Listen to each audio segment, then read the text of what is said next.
Right now, thousands of lethal targeting decisions are being processed. They aren't evaluated by generals in a war room. They are executed by algorithms.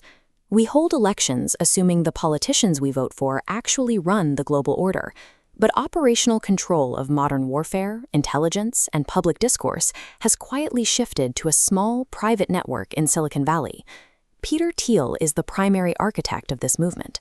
As founder of the companies building the world's most sensitive intelligence infrastructure, he coordinates a private power base operating beyond government oversight.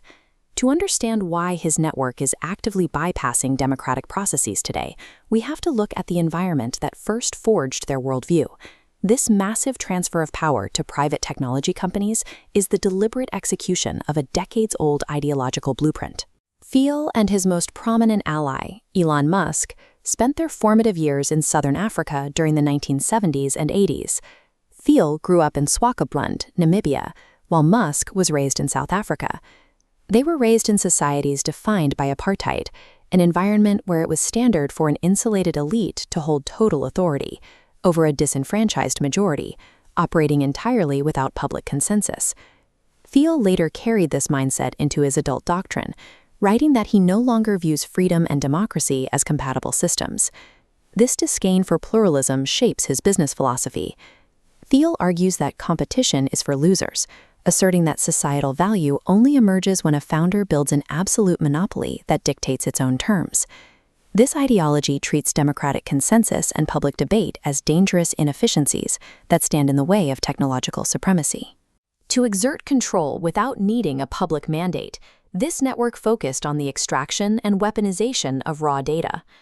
Palantir acts as the central nervous system for state power, fusing biometric, financial, and social records into an actionable intelligence map. Military AI programs use this integrated data to automate lethal targeting, eliminating the need for human analysts in the loop. While Palantir controls the data, Elon Musk's SpaceX is monopolizing the infrastructure required to move it.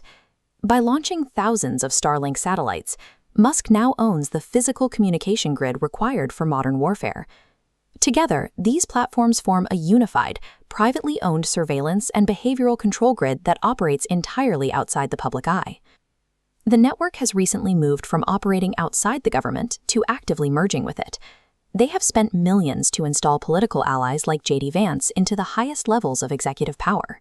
Palantir's Technological Republic Manifesto justifies this merger by using the China AI threat to argue for the immediate suspension of ethical AI regulations and public oversight. Musk's DOGE initiative mirrors this strategy domestically.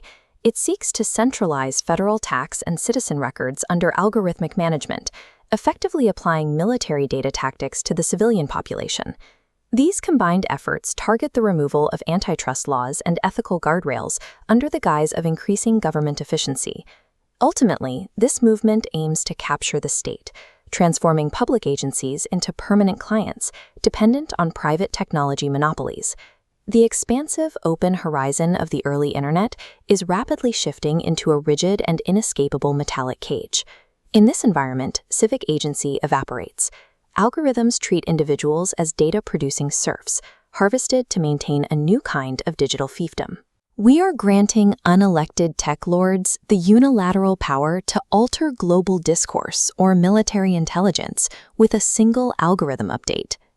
By outsourcing our core infrastructure to men who view democracy as a liability, we are surrendering our operational freedom to a permanent technological republic.